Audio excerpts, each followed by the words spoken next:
Hello guys, আসসালামু আলাইকুম। কেমন আছেন সবাই? আশা করি ভালো আছেন। আপনাদের দোয়ায় আমিও ভালো আছি, আলহামদুলিল্লাহ। আজ আমি টাকি মাছের ভর্তা করে দেখাবো। এই জন্য চলে একটা প্যান বসিয়ে দিয়েছি, দিয়ে তেল দিয়ে দিয়েছি লবণ দিয়ে আমি মাছগুলোকে দিয়ে দিয়েছি। তেলটা গরম করে দিয়ে আমি মাছগুলোকে ভেজে নিচ্ছি। এখানে 6-7টা টাকি মাছ আমি ভেজে নিচ্ছি। আমি মাছগুলোকে ভালো করে ভেজে নিচ্ছি, একদম মচমচে করে নিয়ে আমি ভর্তাটা বানিয়ে নেব। আর এই টাকি মাছের ভর্তাটা এভাবে বানালে শুধু 1 প্লেট ভাত খেয়ে ফেলা যায় ভর্তা দিয়েই। মাছটা ভাজা হয়ে গেছে, এখন আমি মাছটাকে উঠিয়ে নেব। মাছটাকে উঠিয়ে নিচ্ছি, সব কটা মাছ উঠিয়ে নিচ্ছি। এখন এই একই প্যানের মধ্যে এই তেলের মধ্যে আমি দিয়ে দিয়েছি কাঁচামরিচ। আমি কাঁচামরিচটাকে ভেজে নিচ্ছি। কাঁচামরিচটাকে ভালো করে ভেজে নেব।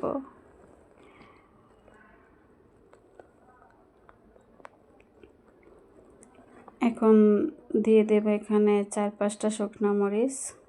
এখানে 4টা শুকনো মরিচ দিয়ে দিয়েছি। দিয়ে শুকনো মরিচ আর কাঁচামরিচ একসাথে ভেজে নেব।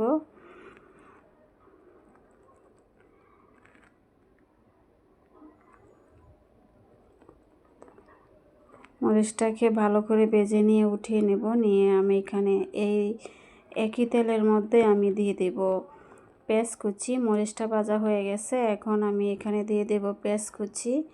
আমি বেশ কিছুটা পেঁয়াজ কুচি এখানে দিয়ে দেব। আমি পেঁয়াজ কুচি দিয়ে দিয়েছি, দিয়ে আমি পেঁয়াজটাকে ভেজে নেব। পেঁয়াজটাকে আমি ভালো করে ভেজে নেব। পেঁয়াজটাকে ভেজে নিয়েছি আমি, ভেজে নেওয়া হয়ে গেছে।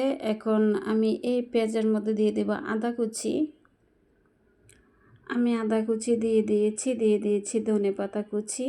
আর পেস্টটাকে আমি একদম ভাজা করে নিইনি, মিডিয়াম ভাজা করে নিয়েছি। একদম ভাজা করে নিলে ভালো লাগবে না খেতে, তাই আমি মিডিয়াম ভাজা করে নিয়েছি। নিয়ে এখন আমি আর একটুখানি নেড়ে ছেড়ে দিয়ে যেন কাঁচামরিচের যে একটা ধনেপাতার যে একটা পানি থাকে সেই পানিটা টেনে যাওয়া অবধি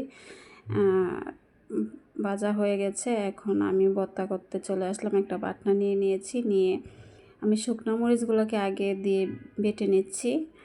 এখন দিয়ে দেবো কাঁচামরিচ, দিয়ে কাঁচামরিচটাকেও আমি বেটে নেব।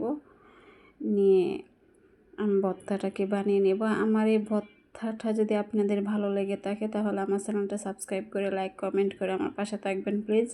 আর আপনারা যখন ভিডিওটা দেখা শুরু করবেন প্লিজ আমার ভিডিওটাতে একটা লাইক দিন। আপনাদের একটা লাইক আমার কাছে অনেক মূল্যবান, আমার অনেকটা সাহায্য হবে।